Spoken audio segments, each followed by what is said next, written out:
So James Gunn is directing this Super Family. What the hell's that all about? Uh, there's some comments. What does it mean? Batman Part 2, the shooting start date has been confirmed. AMC said, listen, stop complaining about the ads or reduce them. So it's that sign that sometimes protesting does help. Disney ditches the Star brand on the Hulu app, and Wednesday season 2, the Rotten Tomatoes score has been revealed as the first reviews land. We'll discuss that and more on the show today. This new start time with myself and Steph Sabraw. Let's get into it, ladies and gentlemen. It's Kristian Harloff Show. Here we go.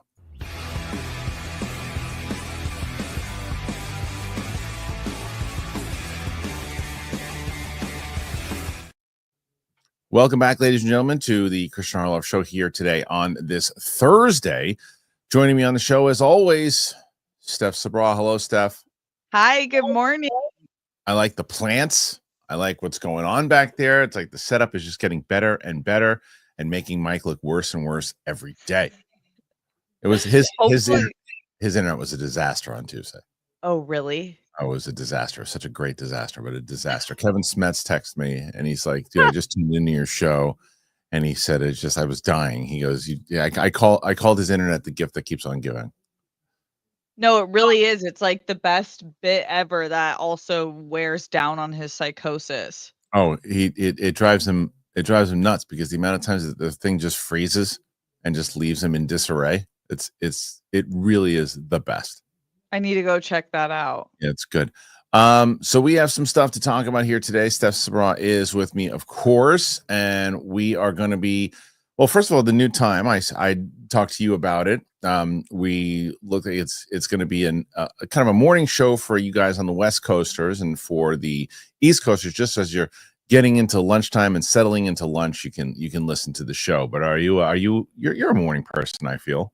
Yeah, I am now. Yeah. Well, for the past almost 2 years, I've become a morning. I used to be like 9 a.m. wake up, and now I'm like 7 a.m. wake up. And I'm trying to get to 6 because you just get more done. And there's like the writing juices in the morning. You're really not wrong. work.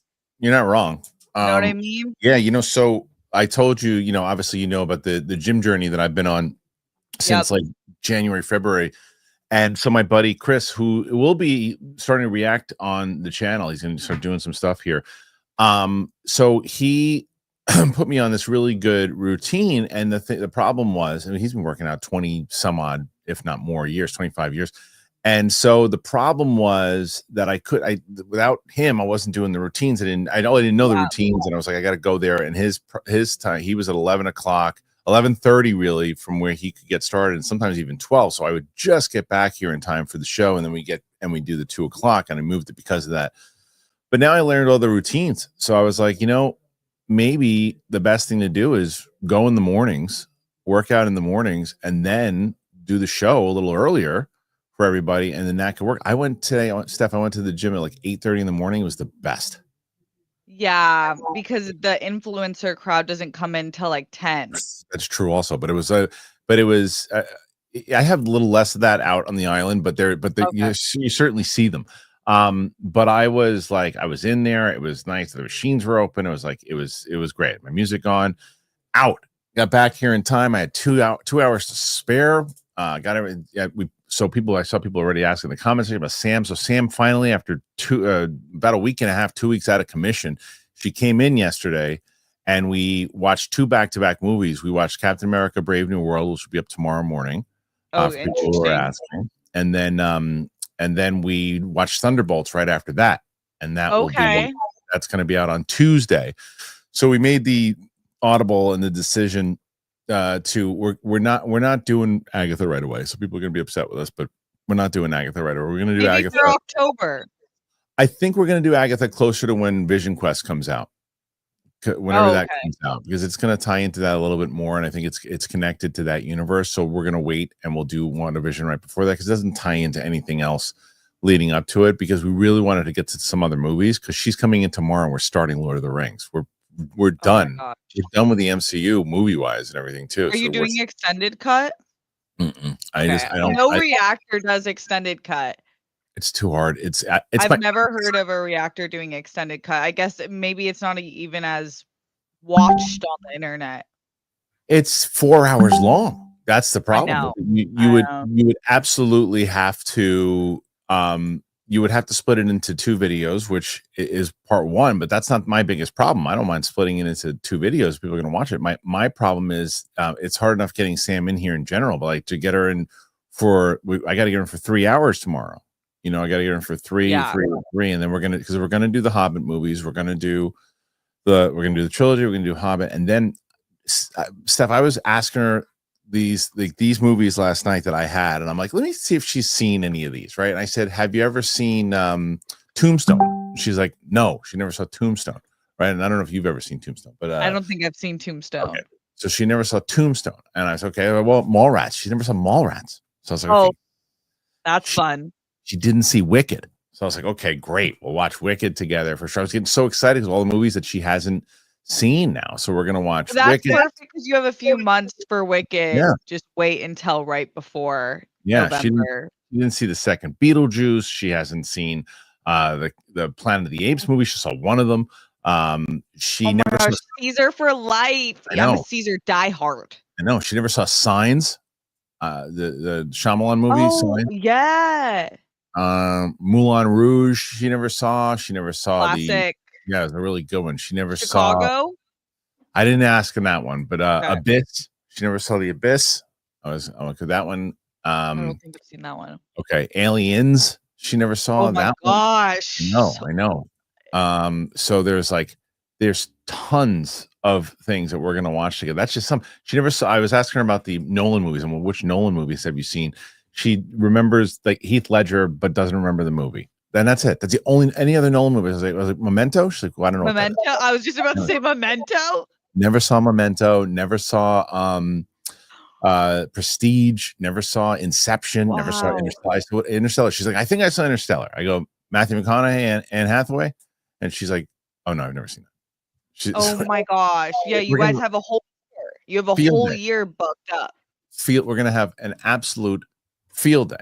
It's gonna be so amazing to do. So, yeah. But anyways, for people asking for as far as times go, you got to get on schedule with it though, guys. It's funny because on Monday we did it in the morning. There was like 1,400 viewers watching. Then we went back to Tuesday, the 2 p.m. time because Roxy's schedule. She's got so much going on with Real Rejects and all that. And I told her I want to make sure that we are doing stuff.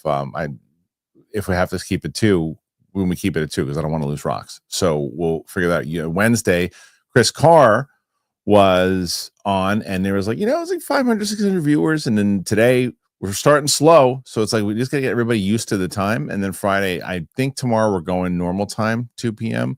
Or the old time for now. But then we're going to jump to 9 with those guys too. So people just got to get used to it. And once they get used to it, they know that we'll be here kind of like a morning show. And that's it. So let's get into some of these topics. And I don't agree with that at all, Mike, at all. Let's get into this first topic. Okay. And that is the Batman Part 2. The shooting start date is confirmed. James Gunn is going to write and direct a movie in the Super family. Whatever that's how I assume they're going to do a movie with Superman and Supergirl is what I would guess at that point, but let's see. Warner Brothers Discovery has now confirmed when the Batman Part 2 will begin shooting, while also teasing Superman director James Gunn's intention to write and direct a Super family movie. Check it out. Warner Brothers Discovery has been touting its recent successes in a new shareholder letter. However, it was during a call with investors that CEO David Zaslav seemingly revealed what Superman director James Gunn is working on next. James Gunn is already preparing to write the next installment in the Super family. He confirmed, adding that the DC Studios co-CEO will also direct the movie. Some are speculating that Zaslav is referring to a literal Super family movie. It's worth noting that Gunn has repeatedly said Superman will be in his next feature, albeit not a direct Superman sequel. A Superman Supergirl team up would certainly be of interest to many fans, as would Legion of Superheroes. Gunn has said he's not big into time travel, so we wouldn't bank on that being in the works. World's Finest also seems to be off the table. Celebrating the success of Superman in the aforementioned lender, Superman said DC Studios universe of characters represent not only of Warner Brothers Discovery's most valuable pieces of intellectual property, but one of the most valuable assets in entertainment. In film, James Gunn is busy preparing the next installments of the DC Super family, including Supergirl, Woman of Tomorrow, Clayface, and the next Wonder Woman. In addition, the Batman 2 2027 is preparing to begin shooting next spring, among several other projects in development. It was recently reported that the Batman Part 2 is gearing up to start shooting early next year, but now it's official. It hopefully means we're going to start getting casting news soon, especially as rumors persist that Hush will be the sequel's big bad. Let's see. The 10-year vision of the DC universe also includes an exciting array of television projects, including The Penguin, the upcoming new season of Peacemaker, and the debut of Lanterns in 2026. Precise and measured way, the DC franchise will increasingly overlay across the studio's broader efforts from film and TV to consumer products, games, experiences, and social, the letter concludes. It's also been confirmed today that moving forward, Warner Bros. Discovery intends to release 12 to 14 new films a year, split between 1 to 2 tentpoles, 1 to 2 DC studio films, 3 to 4 new line releases, including horror, 1 to 2 animated films, and 1 to 2 modestly budgeted original films. Why hasn't Gunn announced his next DCU movie? He said that won't happen for any project until DC Studios has a script in hand, so he presumably wishes to finish it before confirming his plans. Until this mystery movie takes shape, we expect Superman to next return to the big screen in 2026 Supergirl's movie. Okay, there was a lot in that letter, Steph. So, Yeah. what stands out? Do you think it's going to be a super family movie, or is that just Zaslav saying super family, referring to everybody that's involved in it, and then Gunn is doing something connected to those characters? I think kind of like what we talked about in previous weeks when we were figuring out what the next installment would be if it was with other characters. And so this makes sense in like a loose term. Like, I don't think that he necessarily knows for sure. But I do think that, like we said, the movie that has Superman next will have other characters and it might not just be a Superman movie. So that's seeming more likely that it's like Supergirl, Superman, and whoever they're choosing to introduce next. I Right. do like how James Gunn wants to finish the scripts before he makes full Of course. announcements. I think Right. that's really smart. And it's weird that we have to say that that's really smart, but I've just, as a Star Wars fan, it feels like it's happened more times than not. So I like that I don't know how he's writing so much. I'm like so jealous of his ability to just keep on pushing and writing these scripts. He must have had like a serious full vision before and then is now like looking into the individual projects. That's Wait. what Hold on. you don't Let me. think so? No, it's also another thing though too. You would be able to do the same thing if you were getting paid the kind of money that he was getting paid to do it. It's like nonstop. It's your job. If it's like Yeah. if you're Yeah. writing, if you know, look, we're writing this pilot right now, but we're not getting paid for it, so we got to figure out the best times for us to do it in between the jobs we do get paid for. You know, like that's his job. So if he's not procrastinating, he's like, okay, you know what? I'm gonna sit down. I'm gonna go out and spend some time with my wife, and then I'm gonna sit down and I'm gonna write. And what I do when I write, I get paid. That's what I'm doing. Yeah. So I mean, it's probably when you're that's what you're getting paid to do. It's probably easier to do and find that time to do it. You know what I mean? Yeah, yeah, and when they have source material, it's not just like fresh IP. They're not Right. creating like sinners after sinners after sinners. Like, this is following some sort of storyline familiar with the comics, obviously different in a lot of ways, and you're writing a full script from the ground up. But yeah, I see your point. But it is nice. I just really love Gunn's style. I love what he's done with the DCEU so far. Right. So I think this all is good. Like, it's not overly confirming stuff, but it's kind of just saying what makes sense, that they would be doing a super family type, whatever characters that may be. But we have the two main right now. Obviously, beholden on how Supergirl does, but I feel like it's going to be good. Like, Millie Alcock's amazing. It's great. Her The story, people love the introduction was story, funny. and people love Yeah. the comic that it's based off Yeah. of. And Yep. everything Yep. here. But that's the risky thing for me, and that's why Gunn's not the one who's announcing anything or anything. Maybe that's another reason why it's like what if, because I would say the majority of people that saw the Supergirl scene, myself not included in this, but I would say the majority of people who did see it really enjoyed her introduction and liked it. I would say there was a good portion that people who weren't sure of it yet didn't like it at all. But I think for what I saw, most people enjoyed it. So that will give you some hope kind of leading into the movie itself. People, I mean, I think everybody kind of, for the most part, who are familiar with her, like her. I mean, I am included in that. I think she's great. So I would be hopeful going into it. But what if the movie doesn't hit? And with the way that superhero movies and comic book movies are right now, the audience is being very, very picky in what they're choosing to see. I mean, look at Thunderbolts, look at Fantastic Four. I mean, even Superman's numbers, they were good. They weren't great. So, which will lead me into the Batman conversation in a second too. But you have to wait and see how Supergirl does before you start playing. Oh, you know what? Now we're going to put Supergirl and Superman together to do a super family movie. Because if people reject this Supergirl movie, do you still go forward with that plan? Yeah, that's interesting. I guess it just depends. I think they would probably leave room for changes here and there, but it would have to go pretty horribly wrong, I feel like, to just like be like, we don't want to feature this character anymore.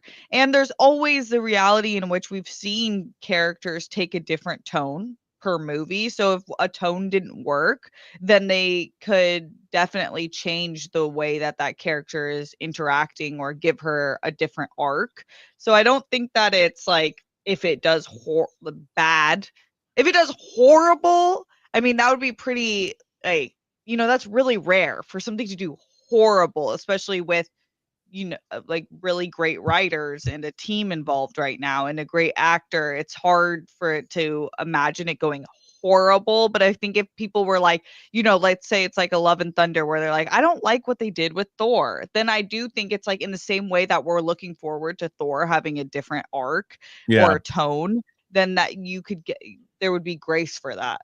There's a difference between like Thunderbolts and Thor and Love and Thunder, though, right? Because Thor Love and Thunder to me is like one of the ultimate piss bombs of MCU as far as quality goes.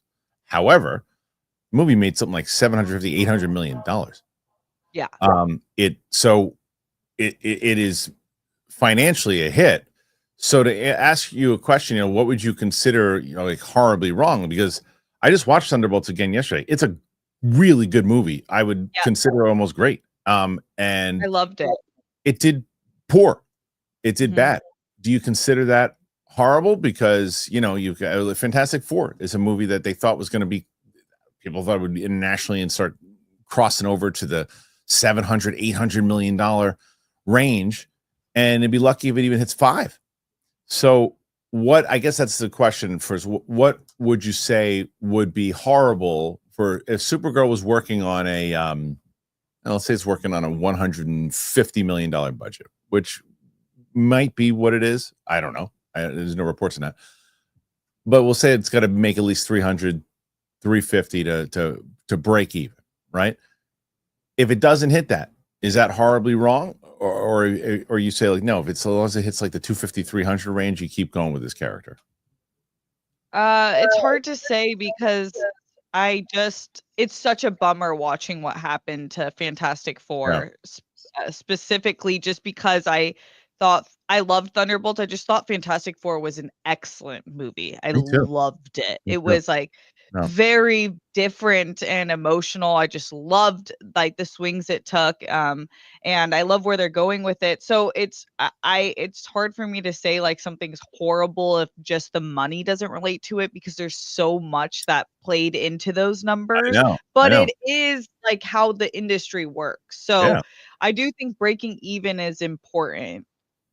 Yeah, well, I mean, look at that Superman, right? Superman made more than breaking even, but it's enough for it to keep going forward and pushing forward. I just wonder how they're going to continue on and like past Supergirl. Clearly, James Gunn's not directing that. In my opinion, I'd like to see other directors do a few more movies, and then Gunn comes back to do something else, and they don't just start relying on him to direct everything. Yeah, so I don't know. Well, but I'm with you though. I like the fact that they're like, okay, let's just wait and before we announce anything. But the other thing that they announced inside of that letter was the Batman Part 2. Someone said this yesterday in the chat, and I really agree. I think even more so of the whole argument of Robert Pattinson being in the DCU gets a lot stronger because of the audience being so picky on what they're going to see in the theaters. And if you get someone who's going to go, there are a few people who chose to see Jurassic World over Superman and Fantastic Four. That was the movie that they were going to spend their money on. Well, that was the one they spent it on. They didn't spend it on the other two. That's process of elimination. That fact happened. Now, clearly, there were other people who saw either 2 out of the 3 or 3 out of the 3. But it seems as if, with the numbers that are showing, that people chose Jurassic World to be the one.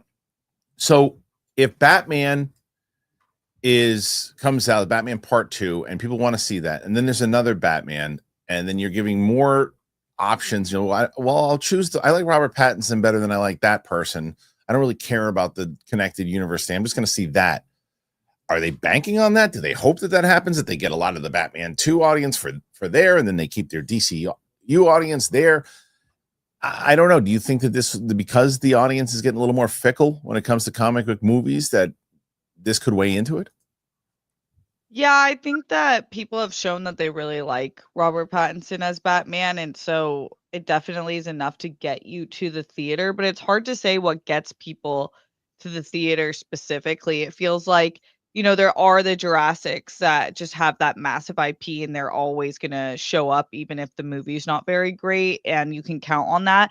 But then there's like, Miss Marvel broke $1 billion, and that was like, you didn't know how to expect that, or even looking back at it, it's like, I can't believe that. So I could see like a Supergirl, bringing a really young girl audience in and not perhaps being massive just on its own. But Robert Pattinson does have a huge fan base. People liked him as a Batman. The only reason I'm a little concerned is because visually the two worlds created are completely different. So I don't know like how we're going to combine that, or if we are, or what that looks like. Gonna be interesting. But Captain Marvel was Captain Marvel. Yep. No, you're right. You said Captain Marvel, but Captain Marvel is the reason why it made $1 billion. Is it was sandwiched in between Ant-Man and Infinity War. I mean, Infinity was right. It was like one of the first movies after Infinity War to say everyone just got snapped into dust. What the hell's who's this? How's she gonna play in all this? So it's like they had you locked in. Didn't matter what came out. I mean, Ant-Man didn't make $1 billion, but it did really well. And then they played into Endgame, which was one of the biggest movies of all time. So that was just in a really good spot. And it was in the golden era of comic book movies. So I wonder how DC is going to play it. I love what they're doing with Clayface and other thing. I like going these smaller routes and giving you some different genre stuff. I think it makes a lot of sense. So we'll see. We'll see what. Yeah, but that could happen with Supergirl. Like, we don't know how the year is going to play out for comic book movies. We might see a whole turn, and then that comes out at the perfect time, or it comes out at a bad time, like Thunderbolts and Fantastic Four and Superman did, and they're kind of like fighting their way back.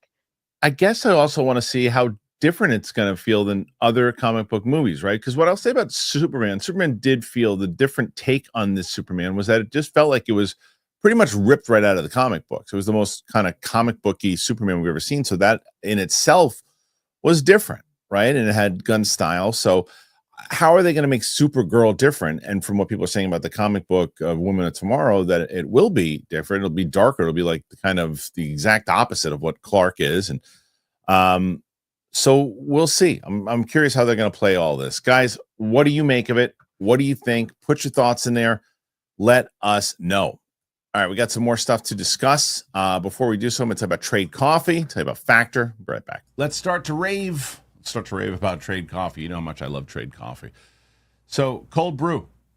You drink it year-round, and the problem is you rely on grocery store concentrate on $6 cafe runs, mostly out of what, to me, I always thought it was convenience. But when Trade came, come on. Cold brew at home, it's easy, and it tastes way better, and it costs less than buying out. Doesn't matter if it's summer travel, weddings, weekends. My routine, I've talked about it. It's all over the place. But my cold brew ritual, that is the only thing that I won't skip.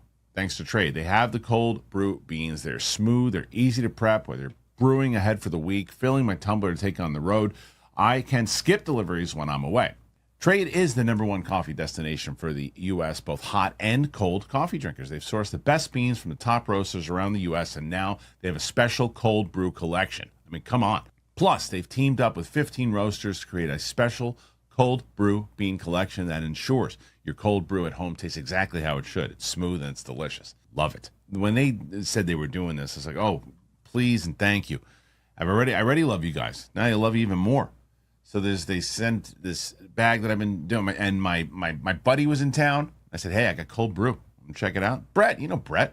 Brett loves it. Limited time. Trade is going to give you 50% off a month of cold brew. 50% off. That's around 60 cups of cold brew for 50% off. But you have to go to drinktrade.com/Christian. That is drinktrade.com/Christian. You get 50% off 1 month of cold brew. drinktrade.com/Christian. You know, the other day someone asked me, how do you still eat well if you're really busy and you don't have the time? Yeah, I'm telling you, you got a busy schedule. You got all the summer plans going on. What do you have at best? A couple of minutes? Factor really has helped me eat smarter. It's got the tasty chef prep meals. They're dietitian approved, delivered right to my door. And now the best part is they have more than like 65 weekly meals. It's made for how I live right now, what I like to eat. I've gotten more ways to get fit with a real meal wherever the day takes me, and they really zone it to what your preferences are. There's more variety. There's more meals. You can choose for a wider selection of weekly meal options, including premium seafood choices, salmon, shrimp. Salmon's delicious at no extra cost. Shrimp's great too, by the way. I just love the salmon. You can savor global flavors. So for the first time, you can try the Asian-inspired meals with bold flavors influenced by China, Thailand, and more. From more choices to better nutrition, that's why 97% of customers say that Factor helped them live a healthier life. You can feel the difference no matter your routine. I've been doing it. You should do it too. I'm telling you, I love Factor. I've talked about it the other day. Someone asked me about it. I was raving about it. We didn't even have a spot on the show. And I was talking about how much I love Factor. So you can eat smart at factormeals.com/Christian50 off, but use that code Christian50 off. Get 50% off plus free shipping on your first box. That is the code Christian50 off at factormeals.com for 50% off plus free shipping. Get delicious, ready to eat meals delivered with Factor. Thank you to Factor. Thank you to Trade Coffee. And thank you to you guys. You've been paying attention to it. You've been listening to what I'm telling you. And that you really help out the show tremendously when you get yourself something good like Trade, Factor, and you do that, it helps. Steph Sabraw. So right now, we're doing the same thing we did last week. We're going up against Mike and Roxy. Okay. So on Monday, Roka seemed like he had it in the bag, but then there was a little snafu on their part, which was funny. But nonetheless, Roxy and Mike took the lead with 123 currently. 123. Okay.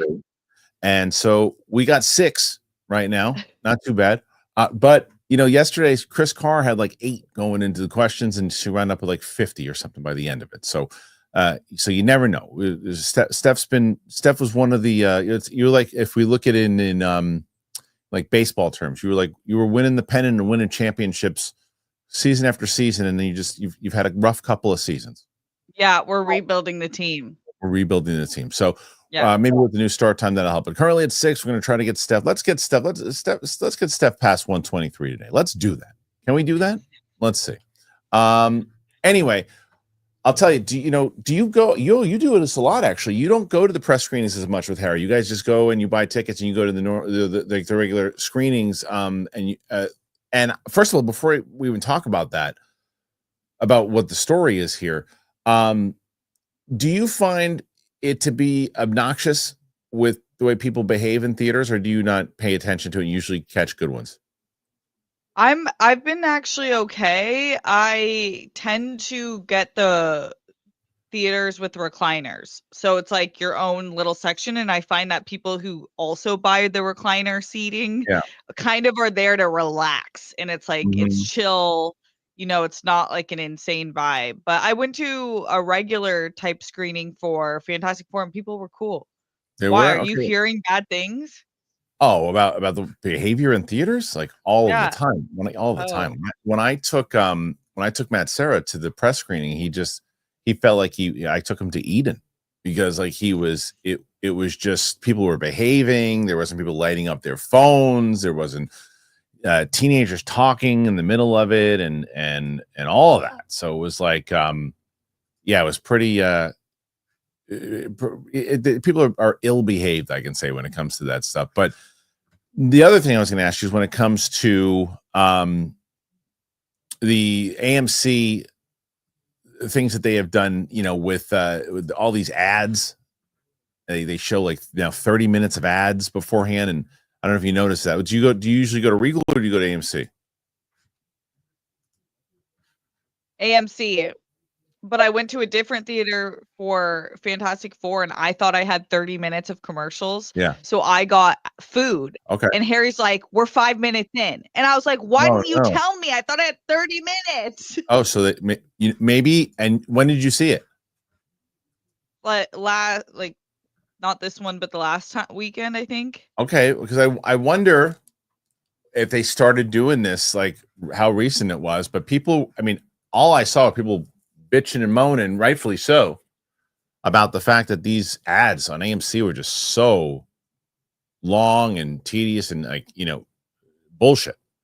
So after several major studios expressed their dissatisfaction, major studios did it too, with AMC Theaters' decision to lengthen their pre-shows from 20 to 30 minutes, the exhibitor appears to be pulling back. Deadline reports the company is working to shorten its pre-show, with the reduction aiming to be done by year's end. In June, AMC announced a deal with National Cinemedia Inc. to run spots during each movie's pre-show and reduce the number of cinema trailers. Regal and Cinemark are already participating in a pact with National Cinemedia. In addition, AMC was posting a notice on its ticket buying portal advising filmmakers to please allow 25 to 30 extra minutes for trailers and additional content before the movie starts, which strongly indicates to people that they shouldn't show up before that point. Studio execs were understandably unhappy, especially as studios found only 80% of their audience were in their seats to watch trailers at a point just 4 minutes before a movie began and over 20 minutes past the advertised start time. Studies indicate film trailers are liked by general audiences so long as there aren't too many of them, with around 10 minutes of trailers seen as the sweet spot. Yeah, I mean, look, trailers are always fun. If you're not paying attention, it's funny because I was watching a Hot Mic, and I really do enjoy Jeff and John's banter. I think it's one of the most entertaining shows on the internet. I really do. So I was watching their back and forth, and as I will on Mondays when John's on, I disagree with a lot of his takes. And Jeff said to him, like, look, there's a lot of, because John was saying something along the lines how maybe the behind the scenes drama of certain movies might deter audiences from seeing it, to which Jeff replied, I think you don't understand how a lot of people aren't really paying attention. Normal, people who aren't paying attention to this space have no idea about the behind the scenes drama. It's just not a thing. And John's like, I don't know. I look at Instagram, and when I see Instagram, all these things are popping up, and other people, I'm like, and in my head, I'm going, that's because that's your algorithm. That's what you're looking at all the time. So of course it keeps popping up into your feed because you're in the space in the same way that it does for me. Things pop up, like I have old school WWF wrestling that pops up. Does that pop up into your algorithm, Steph? No, it does not. And so in the same way that if my Uncle Paul is going through his algorithm, it ain't popping up in there. He ain't seeing behind the scenes drama and all that other stuff. It's not in there. So what, then the reason I bring that up that's the same thing when it comes to trailers. You're like, well, why do they need to see trailers? They saw it on the internet when it came out. All these millions of people watched it. It's like, yeah, but you forget how big the world is, right? It's like there are tons of people that know certain trailers and all these things didn't come out. So it is an event for people, and it always has been. When you're sitting in the theater and trailers come, oh, what's next? That's good. And even for the people who saw it on the internet, you want to see it on the big screen, right? Some of these things. But after a while, if there's too many of them, you can feel the energy in the theater go, let's go. Like, let's go play the movie. And I think that they said a 10-minute spot is the sweet spot, but they're trying to by running those 30 minutes beforehand. I think what they do at that point is, I mean, if you're going to do 30 minutes, if your start time is 3:00 for the movie, you start running the ads and everything else at 2:30. Yeah. Because if my start time's at 3 o'clock, and then let's say or 2:40, you start playing the ads and everything else at 2:40 when it starts, and then 2:40, 3 o'clock comes, then you show 10 minutes of trailers, and then my movie starts at 3:10. I'm okay with that. What do you make of AMC going, oops, looks like we screwed up by doing 30 minutes? Yeah, well, I guess it's confusing because depending what theater you go to, there's going to be a different situation. And so sometimes I'll plan to just go late because I don't like trailers. Harry does. But so we'll try to like hit a happy medium where we're only seeing about 10 minutes of trailers. But then some theaters it's less. So then you like are late to the movie. So I wish there was like a cohesive plan. But yeah, 30 minutes is crazy because now movies are basically a minimum 2 hours. So now you're talking about 2 hours, 30 minutes plus of someone's time. And that's tough, especially for people with like kids and they have a babysitter at home. It's like, how much time do they need to account for? I think they should just have like a solid amount of time and just leave it there, let people know so they know what time to arrive and what time they're done with the movie. But yeah, 30 minutes is crazy. It's crazy unless the movie start time is 30 minutes later and you guys are just like you said, you started early. Right. If you're doing that, then I don't care, because they do that sometimes with like just ads in general. They just have like the ads and it's playing beforehand. Fine. It's if I'm walking to the theater and these things are already playing, I don't. Okay, fine. That's just commercials beforehand. It's the idea that I'm paying for a ticket at 2 o'clock or 7 o'clock at night, and let's say it's a 2.5 hour movie, and so I think that the movie starts at 7. It doesn't start until 7:30 because of your stupid ads, and the trailers, and then I'm not out of there until 10 o'clock at night, or it's like, what? Right. No, thank you. I don't want to do that. Like I have things planned out, because that's depending on where the movie theater is from your house too. It's like that's like your whole night is just kind of done. And Right. And depending if you have other reservations, like dinner reservations, you're like planning everything around that.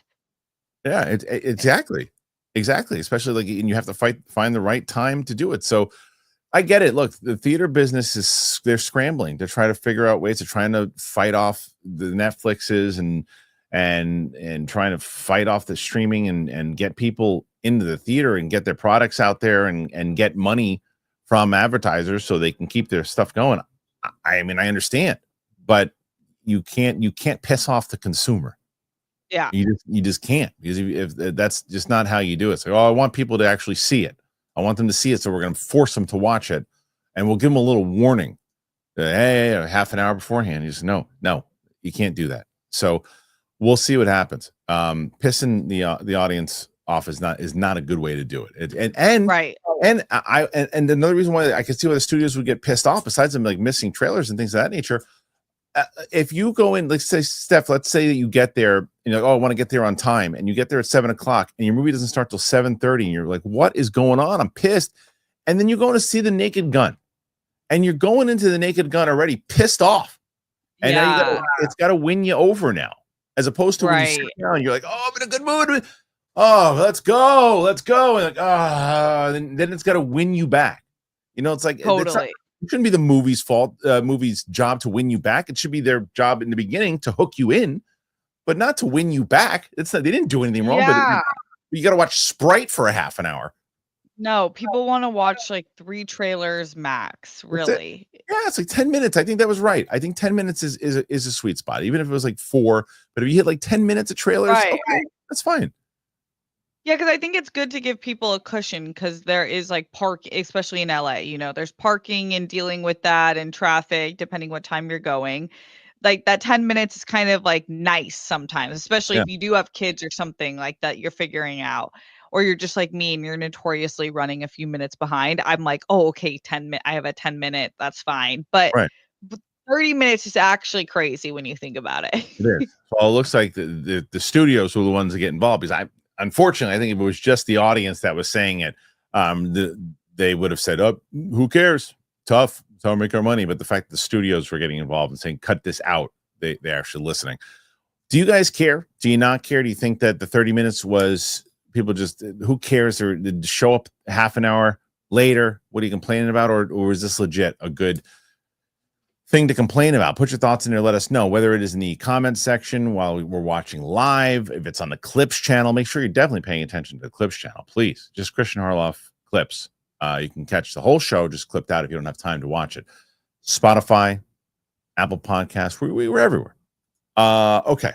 The other thing I wanted to bring up here, Steph, is, let's see, there's quite a few stories that I like that Luke pulled today. And I think that there's another one about, where the hell is it? I want to make sure this is the right one before I start bringing it up, and it's not. Yada, yada, yada, yada, yada. Where is it? Oh, the other thing I was going to ask about, I do, previous story, but we were talking about Warner Brothers and how many films that they're releasing. That sounds about right? Yeah. 14 films for the year. Yeah, that does. I feel like they've been talking about their schedule for a long time. Right. So we'll see. Oh, that's why. That's this thing wasn't opening. Did you watch Wednesday season 2 yet? No, not yet. I didn't realize it dropped on Wednesday, which makes a lot of sense. It's a lot of sense. So it dropped on Wednesday. But it's not the full season. I think it's like 4 episodes or whatever. Yeah. My daughter already fired through them. I have not looked at this article yet. I have not looked at this yet. I just know from what my daughter said. My daughter said it's better than the first season because they're really leaning into the horror aspect. So I don't know what the reviews are. Maybe the reviews are on par with my daughter or don't agree with her at all. We're about to find out. So Wednesday, the Rotten Tomatoes score revealed as the first reviews land. First 4 episodes of Wednesday are now streaming on Netflix, and the review embargo lifted earlier. You can find out what the critics made of the returning series right here. First 4 of Wednesday are now streaming on Netflix, and the review embargo lifted early this morning. For the most part, the critical reception has been positive, although some feel that the second season stepped down in quality from the first. They don't agree with my daughter. The entire cast, Jenna Ortega, is once again said to be a standout, coming in for praise, but quite a few reviews mentioned that is an overstuffed, formulaic plot does hold the show back to some extent. Despite a few negative verdicts, Wednesday season 2 is now certified fresh at 84% on Rotten Tomatoes. At the end of the day, if the first season was up your alley, we don't expect any major disappointments. Comic Book says the comic book. What's CBR? Is a comic book review? I don't know what that is. Comic book what? Do you know? I don't know. Wednesday is back for season 2, part 1, and despite the short episode count, Jenna Ortega doesn't miss a beat. Hollywood Reporter, Wednesday season 2 review, Jenna Ortega gets lost amid Addams Family mayhem and overcrowded Netflix returns, so the Reporter didn't like it. Independent, Wednesday is back and as stylish as ever, but frightfully formulaic. Okay. Los Angeles Times commentary, Wednesday season 2 doesn't recapture the magic of the first season, but it's still a spooky delight. Variety season 2 review, with the Addams Family getting increased screen time, the several layered enigmas and Jenna Ortega leading the charge, the show is still as twisted, enticing, and devourable as when it was first debuted 3 years ago. So Wednesday season 2 part 1 Netflix hit even gets better with more fights, fewer love triangles. Okay, so it seems pretty positive for the most part. Just there's the few of the criticisms were the same, and that it seems a little formulaic. But I can't really say yet. I don't know. It is, and then you look at the Reporter who thinks it's formulaic, and then you look at the Variety who says that it's new and refreshing, and they liked everything about it. So that's one of these things. Like, well, whose taste lines up with yours? I don't know. Yeah, you're gonna be that's kind of how I felt. It's like, depending if you liked the love triangle or not, it felt like you went into it with a certain lens of like what you were hoping for season 2. One thing that like never scares me from watching something or even considering it as not a valid criticism, but a criticism that bothers me is when people say formulaic. Everything is low-key formulaic, except for like the rare instances where something is like so flipped on its head, like everything everywhere all at once. Like that's like a crazy change of like a 3-act structure. It's like totally different, but most things are following some sort of structure. I guess maybe because we're writers, we might see that more. It just oh no, Mike's curse. I hate when it happens to Steph because Steph's camera looks good and like depends how you execute. Like, yeah, so like she's still like mid sentence. So that doesn't. she's gonna come back and realize that after all this, now are you back now? Am I back? Yeah, but you're throwing your voice. Let's try now. Oh, Now it's good. Now okay. you're good. Okay, Nope. I'm back. Somewhat. No. I think your internet likes to give you shit around 45 minutes into the show. Right. It's like, I does don't know. the modem get hot? I don't know, but you just threw your voice again. It's pretty cool. Yeah. It's like it's interesting, but Okay. nonetheless. All right, let's see if you can try to get that thought out again. We'll give it a shot. Okay, so maybe if I talk a little slower. I don't know where I cut off, but it doesn't really bother me to hear something's formulaic. I think Oh, that we got that. everything We got that. Yeah. Okay. So, got all- yeah, I'm not afraid of that, and I think that people went into it with a certain lens. Like, Wednesday is such an enigmatic character, and the show kind of brought something different than they were expecting from a Wednesday show, so everyone is now coming in with even higher expectations to season 2. So I'm just gonna view it from kind of an open lens. I'm excited to see more of the Addams Family. I'm excited for it to be a little more horror-esque. So it seems like I'm gonna really love it. I think you probably will. I think you're gonna like it a lot. And I'm excited to watch. I'm trying to figure out if I'm gonna do reactions to it because I'm gonna watch Lord of the Rings tomorrow. So I just don't know if I can get. I was gonna do it tomorrow, and then today I've got to head into the city a little early today. And Saturday we have our full live show with myself and Sam. I'm excited about that. It's gonna be a good one. Tickets still on sale, guys, if you're going to be in the New York area or live stream. So make sure you come and check that out. So that's it. Okay, Wednesday. Are you guys excited for Wednesday season 2? Do you want to see it? You're going to check it out. Put your thoughts in there. Let us know. Steph, a couple updates for you when it comes to the pilot. I told you that we have a director that pretty much signed on. The new draft of the script has been sent their way today. So hopefully we have some new news soon. I think like the overall goal is going to be like, okay, we're going to give it to the director who is someone who just is it was my dream get, and we're getting this person, and they're going to say, hey, realistically, because we had an idea of kind of what we think the Kickstarter should be, and I threw a number out last week, and that was a number that was thrown out on the call. But I said inside of my email, okay, look, tell us what you think at the lowest that you could shoot this for, and that will be the goal that we go for. We go higher than that, great, but we'll aim for that, because there was a name thrown at from someone who's involved in our production, said, hey, I think that we can go out to so and so for this role because someone knows him really well, and and we think that they'll like it. I go, if we got that person, I mean, now I was like, I never even fathomed that could even be a thing. And I was like, and then my friend Attack Peter, who is he's great, does the Down to Earth show with me and everything too. He ran a ton of like Kickstarters and other things, and he said the other thing and I think you said this to me too. The other thing that we're going to have to do is we're going to have to put the script out there on the for the Kickstarter people. They're going to have to be able to read it, check it out, see what. Well, I don't know what the hell if I want to see this on screen. Why the hell do I care? So that's what we're doing. Yeah, it's coming along. Did you freeze on me again? I'm here. Ish.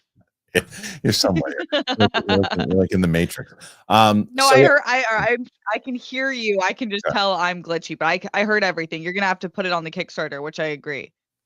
Yeah. So that'll be coming up next. All right. So we got one more story here, and then after that, we are going to get to these questions. Let's start with this one. And I thought this is interesting. Disney's ditching the Star brand and the Hulu app in general. I saw this on the news last night too, that they were doing this. Disney held its third quarter earnings call this morning and made several major announcements regarding its streaming future. First up, the standalone Hulu app is being shut down next year and fully integrated into the Disney Plus app with the Hulu title that's currently available. In addition, the Hulu branding will replace the Star title on Disney Plus internationally this fall. Hulu becoming the company's general entertainment brand. U.S. customers will still be able to buy a standalone Hulu subscription as well as a standalone Disney Plus plan, with both to be accessed via the new unified single app. These moves effectively mean that beyond content library differences within specific territories, the Disney Plus app will have a consistent appearance globally. Meanwhile, ESPN's standalone app is set to launch on August 21st and will cost $30 a month. It'll include all ESPN programming with fantasy and gambling integrations. An ESPN, Disney Plus, and Hulu bundle will include a launch price of $29.99 a month for our first 12 months. The company also indicated it will stop reporting subscriber numbers and average review per unit for its streaming services in the coming quarters. This quarter saw 183 million Disney Plus and Hulu subscriptions, up by 2.6 million. So this also comes off the news. I'm still trying. Ed Harrell, a loyal listener for many years, tweeted me about the deal with WWE and Hulu, or sorry, rather ESPN. And I asked, I said, well, what's the deal as far as the PLEs go? I mean, the formerly known as the pay-per-view events and those things. And I think you do have to upgrade to the extra $30. I don't know if they offer a particular bundle. I don't know what it is yet. And I said, I tune into these things now casually, and I have Peacock, right? So Peacock to me is like, okay, I have all this other stuff on Peacock, and then casually I tune into the PLEs and I'll watch them. I think that they're not thinking about the casual viewers on this. They're just thinking about the hardcore viewers that are going to go with them. It doesn't matter where they go, they're going to buy it. I think they lose a lot of casual viewers doing it this way. I have a normal ESPN thing. I have the bundle right now, but if I have to pay extra to get the PLEs, no thanks. I just won't watch them anymore, and I'll just hear the results from Roca and everything to it. I don't care as much anymore. So I think that's a massive mistake if that's the deal. I still don't know all the details to it, but I do think this story, Steph, makes sense for them. Condensed. Don't make it, oh, you have a Hulu app, but it's the same brand. You have this, you have that app. Put it in all one thing. That makes sense to me. You can get separate subscriptions for them. Fine. This doesn't bother me. The WWE thing bothers me, but this doesn't bother me. Yeah, I guess it's been kind of confusing. I have all of it, but I will say it's like I feel like I'm watching less Hulu shows than I used to, and I really like Hulu shows, and I know that they promote it sometimes, and it still feels different using it within the Disney Plus app. Like because I guess I'm opening the Disney Plus app less because there's less Disney Plus originals coming out that I'm super interested in like all the time. It's like less and less. I think the last Disney Plus original I watched was Ironheart. So I'm not going on the app as much, so I'm probably watching Hulu less. So I would like to probably just get my normal Hulu app back. But in terms of the pay-per-view type stuff with my family, we'll randomly buy like a fight that my dad's interested in. I think it's like $50, but we won't do something that's more expensive for like every fight. Right. Yeah. I don't know. We'll see how they play that up, but and nonetheless, I think overall this makes sense how they're doing it, but the WWE aspect of the ESPN, not a big fan of. What do you guys make of it? Do you care? Do you not care? Put your thoughts in there. Let us know. Okay. I played this yesterday. I played it again for Brett. Brett's got his channel up and running. If you haven't checked this out. All right, folks. Today's Final Vinyl, we got a fun one, and I'm sure you can guess why I bought this album. It's the Shirts. I mean, hi. It's their name of their band is the Shirts. Come on. How do you not purchase this without even knowing any of their songs? The Shirts, people. Is that not as funny to you as it is to me? Or the Shirts playing a guitar, too. Can you believe it? Shirts don't play guitars by themselves. But these Shirts play music, so let's go check it out.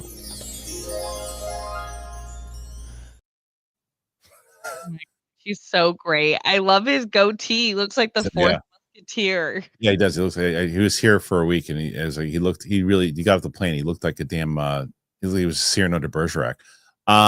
So like he's ready to joust. Yeah, we're bringing back the Goofball show, which I'm excited. He and I are That's awesome. Yeah, we're just gonna do shows together. That's it. And talk about not movie stuff, and that'll be coming back pretty soon. Tell me, Steph, before we get to these questions, your channel, your thumbnails are looking good. I like it. What's going on with the channel? I am going to be dropping another video today, and we did our first live stream on Sunday. It was awesome. There were so many great people that I'm seeing in this chat there, and we started my Discord together. So a lot of things are going and moving, and it's exciting. So Tuesday, Thursday, Sundays. Tuesday, Thursday, Sundays. Okay, you're back. Can you not hear me? You know, you came back. Yeah, yeah. Okay. Okay. It was for a second, but you're back. Okay, let's get into it, Steph. I want Steph Sabraw to have one of those legendary performances that she's had in the past. I want to see the old magic come back for Steph as we're starting with 20 right now. 20. Can we get Steph to 123 to tie with Mike and Steph? How great would it be if Steph takes the week? Let's make it happen, guys. Let's make it happen. You guys can make it happen. Let's do it. All right. So I just want to double check and see if this is accurate. The first one. Yeah. Okay. First one here. And this is from Tom Hanks. Like Tom Hanks.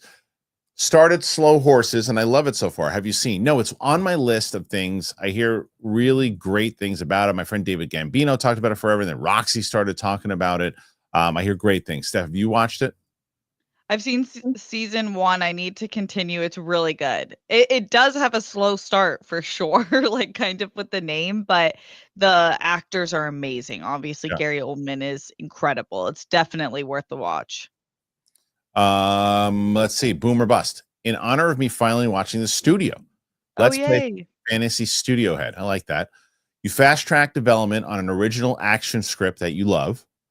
You work out a budget of $78 million and use favors to get Michael B. Jordan as the lead by offering a producer credit. The script gets leaked to Nolan, and he loves it. Nolan's ready to sign on, but he wants to rewrite the third act, a different lead, and at least $180 million budget. What do?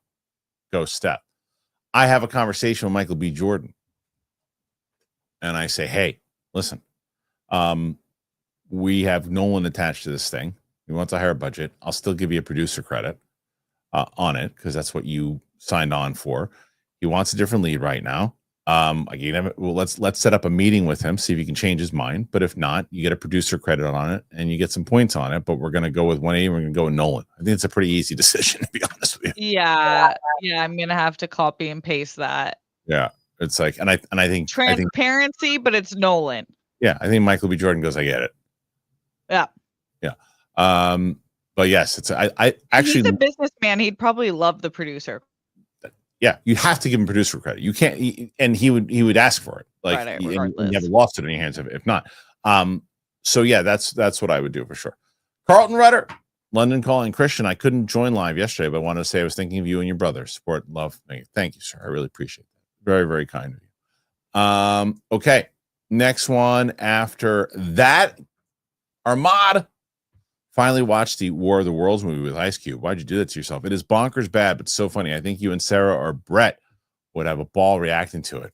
Really? Maybe I have Sarah do it. Sarah just had on Keith Jardine on his show. It was a really good interview. You guys should check it out. It's good. But did you just watch that War of the Worlds poop fest? I saw the trailer and like Ice Cube playing like a computer scientist through me. And then I saw the reviews and I was like, wait, how bad is it? Is it like The Room bad or is it? Okay, what do you? Who's seen it? Who can confirm like what kind of bad is it? Yeah, I don't know. Albert Glowacki. I feel like it's the same conversation every day. Did you see the trailers for Begona, Rental Family, Jay Kelly, The Long Walk? I'm exhausted by these superhero movies. Fall can't come soon enough. Well, to be honest, we talked about the Hulu app. We talked about AMC AMC theaters. We talked about Wednesday. We one story. if you're talking about the lead stories, yeah, because guess what? You guys don't click on the show. Unless it's the lead superhero story, you don't click on them. We've had that. Oh, I don't know what that story is. I'm not gonna. If I would love it, the AMC story today, which is something I was really passionate about, want to talk about, we'd have even less than what we have right now. It's just how it works. So we're gonna have those conversations in general because we're interested in talking about. Plus, there's a story that people want to discuss, but we're not gonna make it the whole show because that's what Capes and Cows is for. Yep. All right. Next one after that is Casual Scroll. Hey, crew. She's probably crazy busy, but have you ever thought of Perry Nemiroff on? Yeah, I have. Perry, she comes into New York all of the time, and we actually have discussed it that when she's in New York, she's going to come in and be in studio. So we've actually had a few conversations. It's a matter of us both following up on it. She'll be in here for Comic-Con, so I should reach out to her to get her in. She'll come in. Perry's great, and her family's not too far from this studio. Jason Ashcroft. Not going to lie, James Gunn's social media presence has become extremely off-putting. Love Superman, but he's really turning me off. You don't seem to be the only person saying that. I think he needs to stop with social media. I really do. I think that I like how transparent he is. I like how he likes to talk to the audience, and I get it. You're the head of the studio now. You're the head of the studio. You're not just the director. You're not just the guy who likes connecting with the fans. You're the head of the studio. I think it's time to put the social media away. You don't agree? I hear you. I just think it's so easy to not tune into someone's social media that I feel like this, like, you don't have to go through this. Jason, I don't want your days being bummed out by someone's social media. You could just but it can't. But no. See, it's not. That's my point, though, Steph. It's not like muting Mike, right? It's like this is a guy that whenever he tweets something out, he's answering questions, he's doing something, and it becomes news. It becomes headlines. It becomes these things. And then it gets for the people who are following this stuff and it is in their algorithm, they get inundated with it. And it's like, oh, it's another James Gunn comment talking about this. And James Gunn saying, I don't think Jason's saying I'm scrolling through his stuff and watching and looking at what he's saying.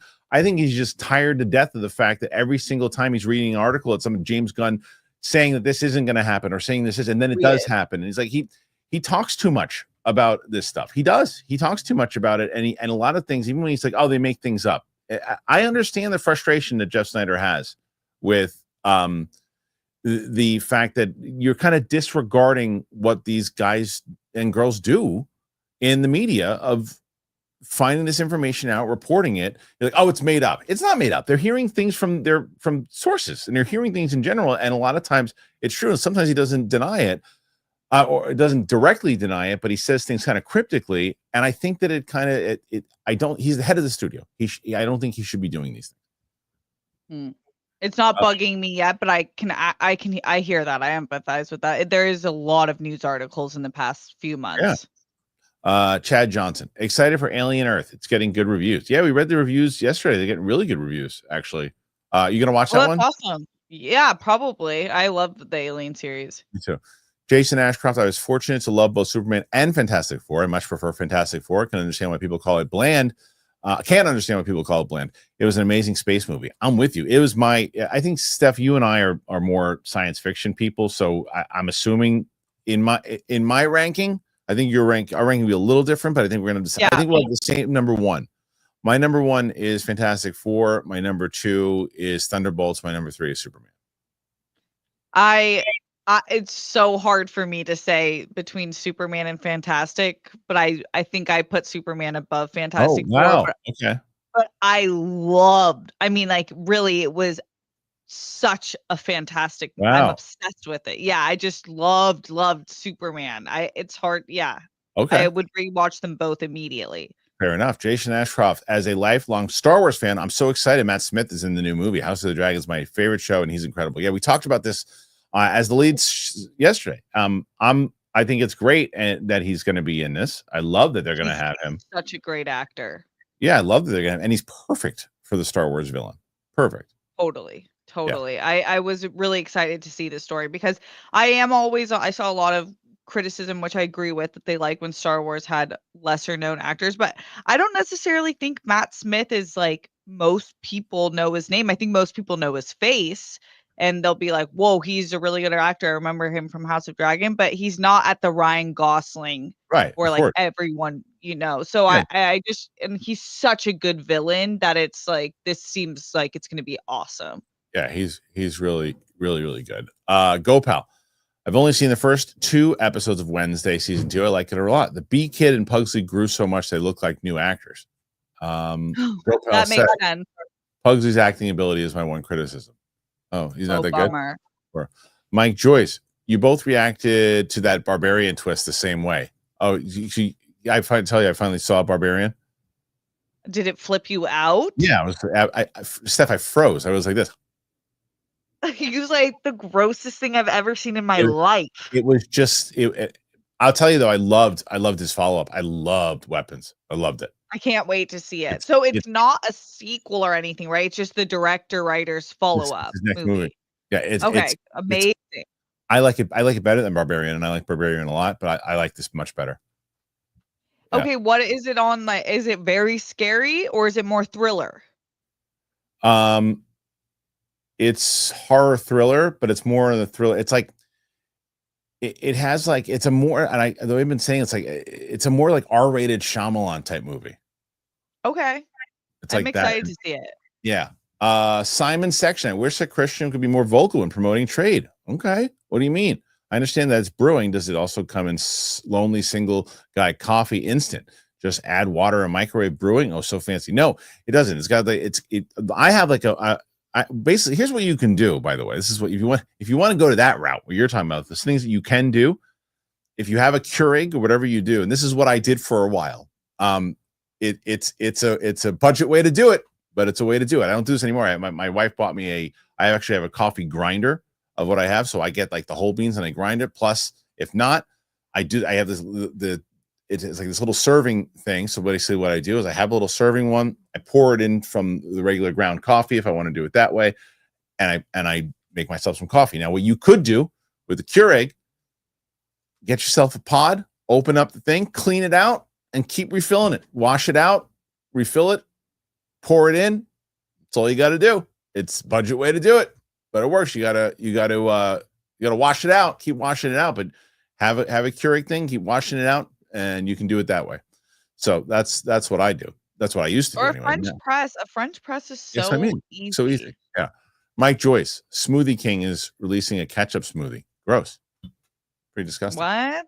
You know, ketchup was like in like I think it was like the 1700s or 1800s. It was dessert.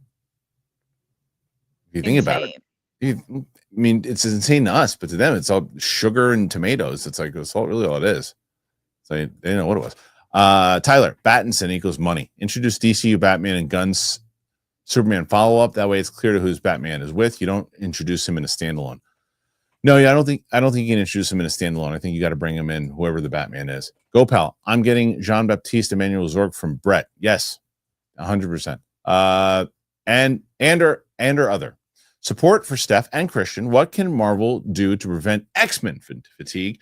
If they do pivot to focus on X-Men, could other properties see improvement? I think that the one thing that they should do, well, you got to introduce these new X-Men in Secret Wars, and you got to do it effectively. And you got to do it to where I'm interested in them. And if Infinity War, if Doomsday and Secret Wars don't do well and disappoint, you put X-Men on the shelf and you don't release a movie for about 2 or 3 years, and then you bring X-Men back 2 or 3 years later and give it a shot to see if you can jumpstart the whole thing. What do you think? Yeah, that's interesting. I don't have the same superhero movie fatigue that I think the general audience has, so I'm sensitive to that because I totally could see how that happens if it's not really your thing anymore, and so that would be worrisome. I do think it is like, yeah, it depends how Doomsday does and moving forward, because they'll need to like wipe the palette for X-Men. Agreed. RQ MDSMD. Support for Steph. Great show. Thank you. You have moved Steph as 28. Come on, guys. Let's get her there. If everybody put one in there, that'd be it. That'd be it. You have 567 watching right now. If everybody put one in there, she'd break the record. Everybody throw one in there. Victor Rodriguez. Support for Steph. There you go, Victor. Thank you. Can Steph do it? More support for Steph from Mirjam. Samir, damn, you're beautiful. Thank you. What about Steph? Right. You know, I know I've been working out, but come on. I'm not an object. Gen X, nerd, 37. Are you going to have Sam react to Madam Web? Probably not. We have so many other movies to watch. I don't think Madam Web is going to be the one that people are looking for. We got all Nolan movies. We got the Harry Potter movies. We got the Star Wars movies. And we got so much. So much. That's a lot. I can't wait to watch new movies with her. I had a great time with her doing Marvel, but it's been like 7 or 8 months of watching Marvel. Yeah. Yeah. That's a lot. It's a lot. So now I get to see other like new things with her.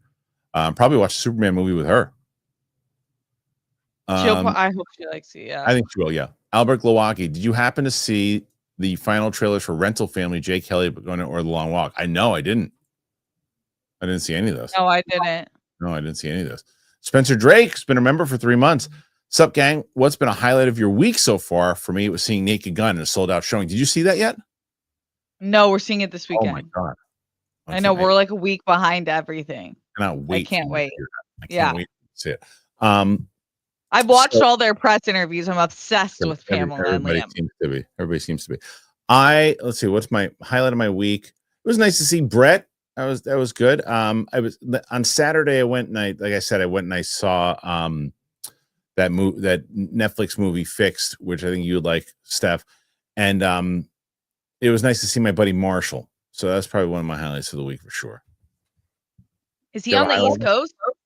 Marshall was he was there to with the director of the movie, and then they were going to like Canada or something right afterwards. No, he's still in LA, but he was in the business. So I hadn't seen him in over probably a year and a half. But it was nice. We sat down, we had dinner, and it was great. He's awesome. One of the best human beings I know. So what about you? So what was the highlight of your week? Highlight of my week so far. I discovered like this amazing matcha place. Oh, I love it so much. So really maybe that is. Yeah. Oh, I filmed a really fun episode yesterday. That was kind of spur of the moment. It's a good week. Yeah. Good. Yeah, that's nice. Julius Wyatt, get Wednesday's brother and the B kid out of there. Is it that bad? Shoot, I love the B kid. Was he in the first one, the B kid? Yes, the one with the retainer. Oh, he's like my favorite. I remember. GoPal support. Thank you, GoPal. Joshua Gonzalez saw Naked Gun. Dad and I laugh so much. I love hearing that. That's awesome. Here's my one. Sorry, budgeting and went crazy Tuesday. I get it, but you put that one in there. That's what helps. Because we're getting 33. Casual scroll. You guys excited for the animated mall series or nah? If I'm being honest, not really. I like Sam Witwer a lot, and I'm glad. Right, me too. Glad he's getting. I'm glad that he's be able to produce and do some stuff in it. And I'm sure it'll be interesting because he knows Star Wars better than most people out there too. So I'm excited to see what they do as far as lore goes. But it's just in the same world, the same Filoni universe, the same thing. Nothing is moving anything forward. So not really, but I hope it's good. Yeah, I'm excited for Sam Witwer being more involved in it. I'm a big fan, so I'm definitely looking forward to checking it out. Yeah, I'm going to check out the first episode. And the way that I did, what was that last thing that came out? Tales of the Bounty Hunters, whatever the last thing was that they came out. I didn't watch. I watched an episode and I said, I get it. It's the same shit they've been doing. I'm out, and I never went back to it. It was just the same repetitive thing over and over and over. I'm like, I'm good. So if it's the same thing with Maul, I'll give it a shot. But we'll see. GoPal, I actually enjoy Madame Web, but I'm still baffled why they replaced all the villains' dialogue. It probably wasn't good reads. I liked it too, GoPal. I do, but I agree. The ADR is like so criminal that I just wish they just didn't. Like, I don't know, just figure something else out or reshoot. Yeah. All right. Right now, currently 2 left, but we'll see. We'll see if people can step up and get Steph the victory here today. Tim, where does weapons rank in the 2025 rankings? Right now, it's pretty damn high. I'd say it's hovering in the top 5. Where it might even hover into the top 3. I have to put my list out there, but it's up there. It got and when I walked out of the theater, I was like, really like this movie a lot. It's wacky, it's crazy, but it sat with me more and more. It's one of the few movies I actually would want to see again in the theater. It's up there. I don't know where yet, but it's hovering. I'm curious to see where you guys rank. Legend MM600. Steph, we love you. So who is your favorite X-Men? Oh, probably Rogue, and I love Magneto's like my favorite villain. One of my favorite villains of all time. So yeah, probably them. But I love a lot of them though. I love the X-Men. That's like totally my favorite part of the comic book world is X-Men. Yeah. You and a lot of other people. Tyler, currently taking the Browns to the Super Bowl. Good luck on that one. All right. 36, Steph. We didn't quite get there, but we got close. We got close. Not really, but it's fine. It makes us feel better to say it. Yep. All right, let's see. We'll try to maybe, you can try to throw that Hail Mary as you promote your show. If they want to keep us on, want to keep you here, they'll throw in some more. But if not, do one more promotion. Let's get out of here potentially. Okay, at Steph Sabraw, youtube.com/Steph Sabraw, dropping videos Tuesday and Thursday. So I'll drop one in the next few hours, about 2 p.m. PT. So come check it out, subscribe, leave a compliment, and thank you. We got one more, potentially more, but right now one more. Casual Scroll, random question. How'd you guys meet your partners? I met my wife at a it was a comedy show that I was performing at, but it was through a friend of mine who she had gone with, and we met at that show that night. Oh, that's cute. How about you? We met the very 2023 way or whatever year it was, which was on Hinge. Really? I was like, yes, know. I was gonna delete it because I just was so uninterested. But there's something really cool about being able to close. There's so much BS in LA. So to be able to close in on just the basics without wasting your time. I don't like to go on dates. So I don't like to figure out if you're a psycho. So that was nice. I remember because I remember when we would have conversations about the horror stories in the past, and I remember that. And then I remember you being on the show and not really, and I also knew it was more legit because you wouldn't talk about Harry on the air. Oh, and yeah. And I was like, oh, this is serious. Right. And then there was nothing. I was just talking about this yesterday. There was nothing psycho and almost too good to be true that I background checked him within the first week. It makes sense. Because I was like, this is weird. And I said, look, same thing. I don't remember if it was Kate's. I can't remember the first time I met him, but I remember wherever it was. I don't know if it was Kate's. It was. Oh yeah, maybe it was Kate. I don't know if it was. I feel like maybe I'd already met him at that point. Whatever it was, when we met him for the first time, because I was used to your horror stories. So I'm like, all right, let's see who this guy is. And I was like, right. I remember saying to somebody else, I'm going, that guy's cool as shit. And I was like, he is cool. And every time I saw him, I was like, I like talking to Harry. Harry's a good guy. Yeah, he Kristian and Mark. He's like, okay. Nice. Yeah, and then I think something, and then and then I think Mark and I were basically singing, doing karaoke all night at the Kate's thing. He was just like, these guys are hacks. It was awesome. You guys killed it. Nathan Drake, Kristian, you love the Astros. I love pooping on the Astros. If I can do that, love pooping on the Astros. So let's see, Crystal. Oh, is Crystal going to come in here? Is Crystal going to do it for you? 44. Can we push it over to beat 123? Let's see. Can't wait for Sam's reactions to X-Men. That's going to be fun too. I didn't mention that too because she's never seen the X-Men movies, Steph. So it's going to be she wants to rewatch Deadpool and Wolverine now. She's so caught up with all this stuff too. So we're going to do. I think the way that I'm going to work it is, and this could change tomorrow, but in my head right now, it's Lord of the Rings, Nolan movies, and in that time when Superman drops, the Superman, and then go into the X-Men movies. Yeah, that makes sense. I think so. Give you a little break from comic book movies.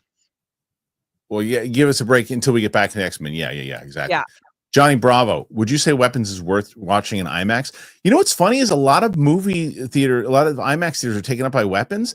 It doesn't seem like an IMAX movie to me. I didn't see it in IMAX. It doesn't seem like one. But it might be fun to watch it in one. I don't know necessarily what I mean. Like Fantastic Four was a great IMAX movie. I don't know. I really don't know. So let me know if you see it in IMAX. It was great. Armada, underrated movie, Matchstick Man with Nick Cage. So good. People really like that one. I haven't seen it though. I haven't seen that. Victor Rodriguez, more support for Steph. Have you seen the filming clips, photos for Brand New Day in Glasgow? Looks amazing, spectacular even. I haven't. I don't look at set photos normally, but I'm excited to hear it. I have seen some stuff again in the algorithm of Punisher kicking a lot of ace. I've been seeing that. Yeah. Yeah, Glasgow's always a good place to shoot. That excites me. Let's see. And that is Tyler.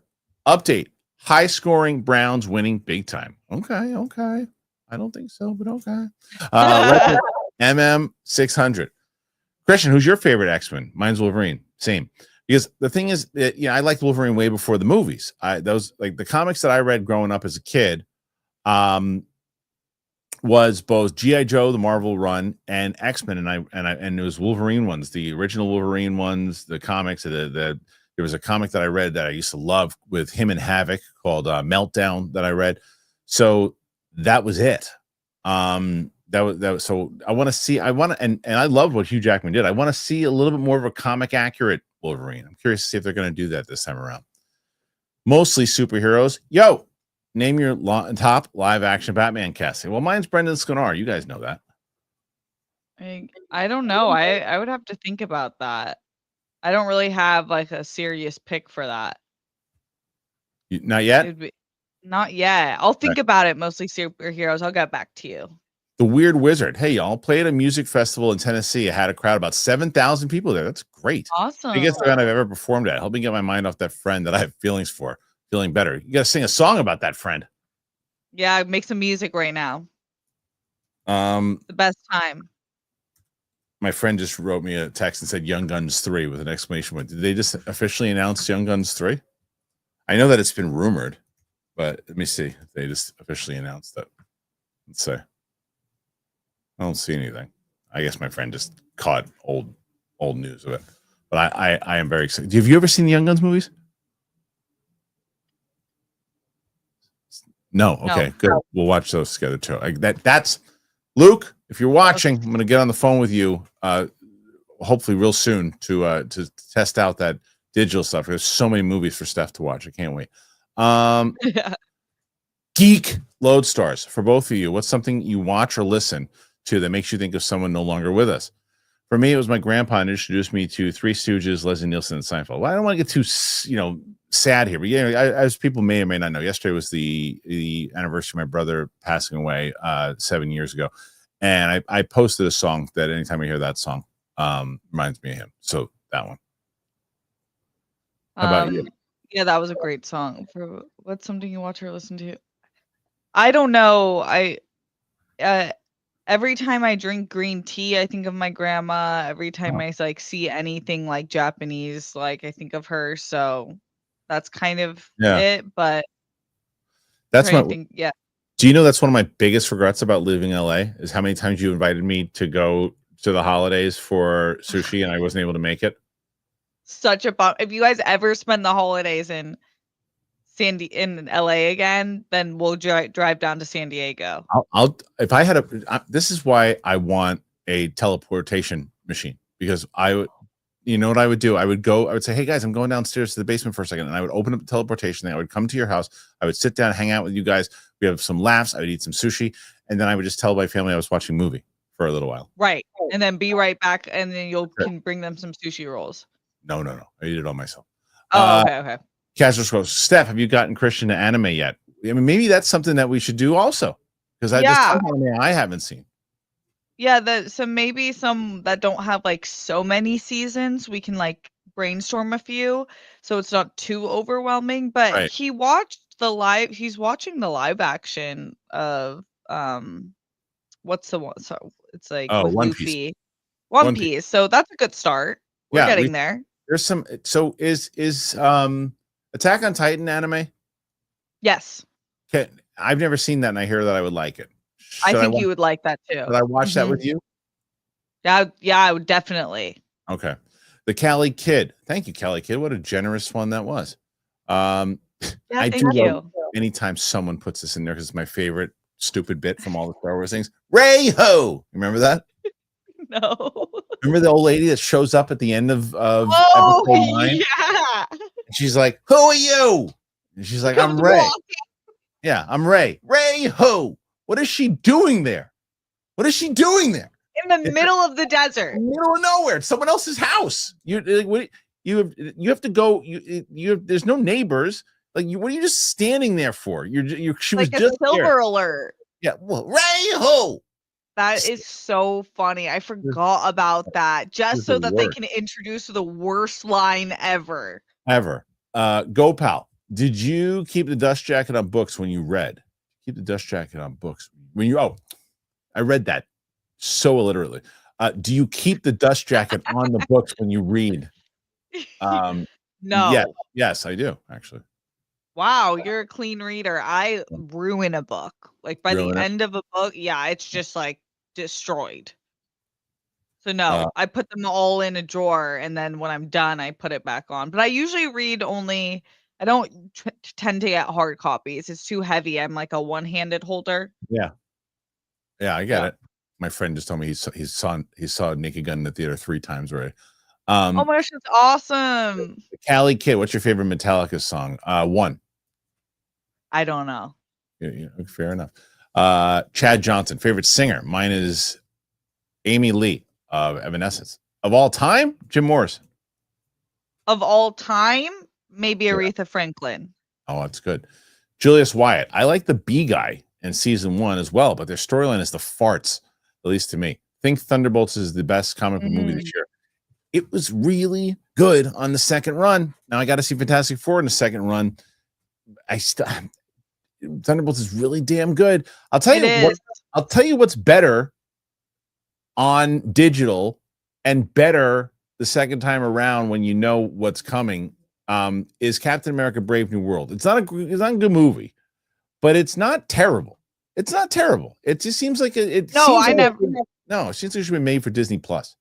Right. I never thought it was terrible. I thought that it needed like one more draft because I liked where it had a lot of good in it, but it was fine for me. But yeah, Thunderbolts is great. Did you have a favorite character in Thunderbolts? Yeah, well, I mean, Yelena is the key to the whole movie. She sets it with heart and everything. I really liked Bob. I really liked Bob. Bob was great.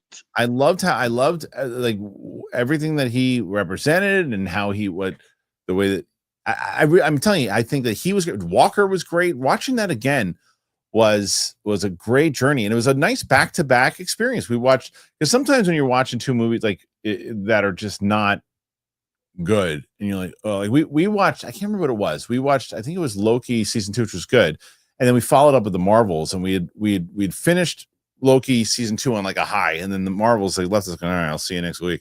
But this one we're both like, wow, that was cool. And she's like, we're watching another one. I was like, no, I can't. I got to go back to my house at this point. But yeah, so I really did like Thunderbolts though, and I'm glad that Julius liked it too. Go Pal. Like half my books are missing the dust jackets. That's a lot of people for sure. Yeah. IK, support for Steph. I love your insight and your perspective. It's much needed in this space.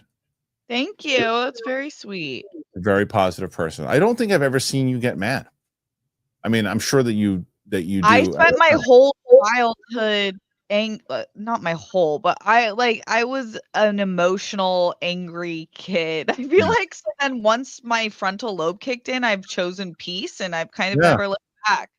Yeah, you're very chill. I've never seen you pissed off. I like that. I had all my fights back in the day. Fair. Simon Section, teleportation, KH. I hope you don't have to get naked and the teleport device is fly-proof. Well, it's my only asset that I'm okay with. Go Pal Garnahan, that I took off while reading. Oh, nice. Totally. Okay. Yeah. Legend like socks, you lose one. Yeah. Legend MM600. Okay, so which one you both like better, Batman or Wolverine? Love your show, dude. Thank you very much, Legend. For me, I would say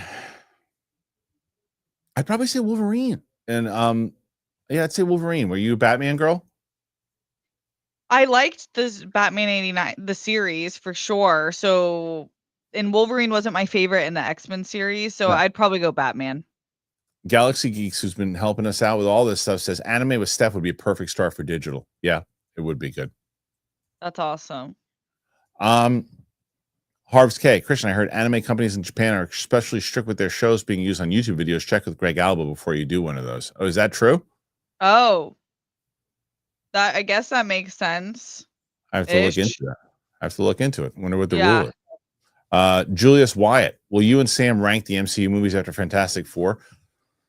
You know what I might do is I might have her rank all of the movies that she's seen now. Sorry, for the live show, and maybe we can debut her updated list at the live show. Maybe we can do that. Last one for now. The Cali Kid, love you. Thank you, Cali Kid. We love you too. Thank you. And that's 63. I still think that's a good fight back, considering Yep. we went into this thing with like 7, I think. Coming out the other side with 63, Steph. Pretty damn Pretty good. solid. Thanks, Pretty good. guys. Yeah. And that's funny. As I say, I've never seen you get angry. It's going to be my job to get you angry in the pilot. Oh, yeah. That's different. That's different. That'll be fun.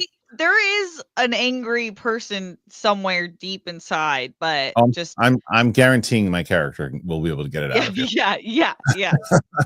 All right, guys. So we're at 63. I think that's it. Steph did it again. She had a hell of a fight. Couldn't beat Mike and Roxy this week, but hey, she's on the cusp. I can feel it.